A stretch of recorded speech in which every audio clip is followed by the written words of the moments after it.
Huwag na huwag kang bibili ng camera na to dahil madidisappoint ka lang kapag nalaman mo kung bakit. Yung usap sa inyo, panibagong video na naman tayo ngayong araw. Kung naghahanap ka na affordable at honest review, nasa tamang channel ka. Ako nga pala si Edward C. at nag-unbox ako at nagre-review ako ng kung ano-ano product dito sa YouTube. So for today's video, meron na tayong i-review.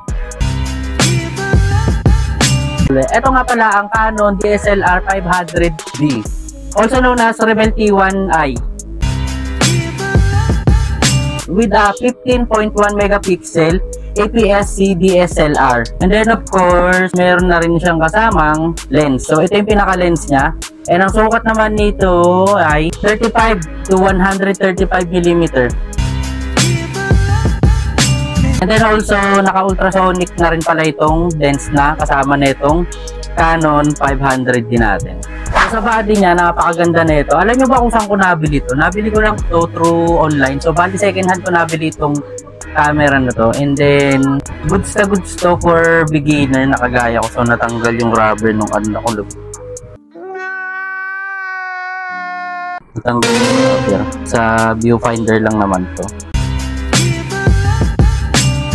So, bali ito nabili ko lang sa Facebook through online. And then, second hand na rin pala ito. Kasama na itong kanyang lens. Naniniwala ka ba kung magkakano ko lang nabili itong camera na to? So, review lang muna natin yung outside look niya. And then, sa outside look niya, and then, ayan, sa second hand hindi na masama. Masyadong makinis pa siya. Makikita nyo. Ito yung pinaka-texture niya. Yung grip niya dito. Para pagkakukuha ka ng ganyan. And then, sa button naman niya, ito lang lahat. Simple lang naman lahat ng button niya.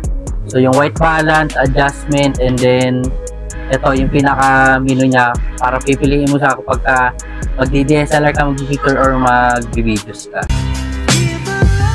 So, of course, syempre, pagka sinabing DSLR, hindi mawawala yung viewfinder niya. Ayan yung viewfinder niya. So, pagka DSLR kasi, syempre, ganyan-ganyan kanyan. So, di ba? So, pero sa mga beginner na kagaya ko, okay ito para sa akin. So, may 1 week na ito sa akin, 1 week ko na siyang ginagamit. Pero maganda naman yung output niya. So, siguro mag-upload ako ng mga output na ito dito sa YouTube natin. So, ang maganda pa dito is naka-digit core image processor na to and then 3.4 frame per second. Pag continuous shooting. So, ganun siya kaganda. Napakaganda. At maganda pa dito is naka-full HD video na ito. So, hindi lang siya pang photography, pang video na rin, malinaw na rin. At saka maganda pa dito kasi ginamit ko na nga rin ito. So, sa cellphone ko, tinry kong isalpak yung memory card na ito sa cellphone. Hindi ko na kailangan ng converter. Unlike yung ibang camera, yung SJ cam, na kailangan ko pa ng converter para ma-play ko sa cellphone yung video kapag sinalpak ko yung memory card doon. So, ito, sinalpak ko yung memory card sa cellphone ko, hindi ko na kailangan i-convert. So, mababasa niya kagad kasi resolution nito is readable sa mga Android na cellphone. 1920 by 1080. So, di ba kung yung mga cellphone natin, ang kayang-kaya niyan is yung 1080 na resolution. Yung resolution nito is 1920 by 1080. Kaya pwedeng ma-read yung videos sa cellphone mo. Mapapanood mo kagad na hindi mo na kailangan ng mga conversion apps. And then, pagdating naman sa lens niya, ito yung pinaka-lens na kasama na nabili ko. So, naka-ultrasonic na rin yan.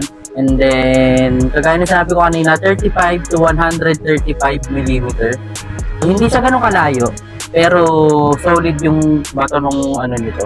Ang ganda. And then of course, naka-macro na rin pala ito. So ayan, naka-macro na kung makikita nyo. Ayan.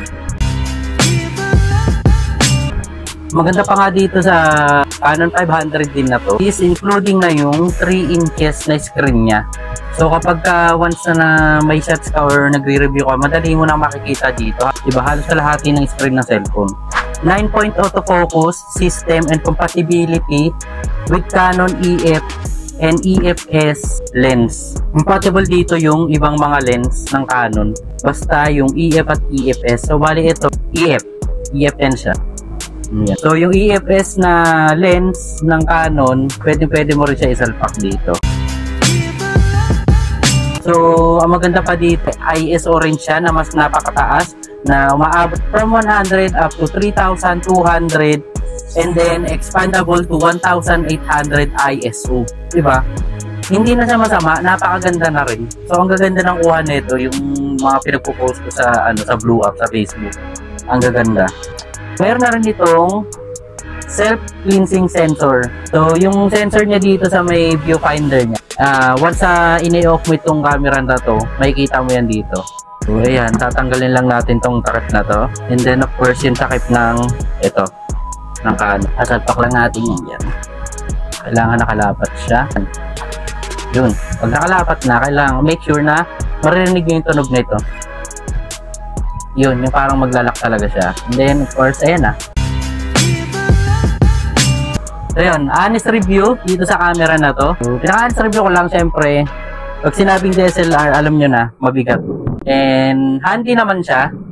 Madaling hawakan. So, yun lang naman, ang honest review ko dito. And, kung beginner ka palang nakagaya ko, kung parang praktisan lang naman ang hanap mo, marirecommend ko itong Canon 500D na ito. So, pwedeng-pwede na to. Picture and videos. So, yung sample output nito ng photos and videos nito, sa next upload na lang natin, abangan nyo na yun. Abangan nyo na lang yun. So, bali yung ginagamit ko ngayon, kasi ngayon is, yung camera natin, yung Honor X7B. And then, ayun. Kung umabot naman sa part ng video na to, maraming salamat. Like, comment, and subscribe na rin. And kita-kits sa next video natin at sa iba pang mga honest review natin. Yun lang. Peace out.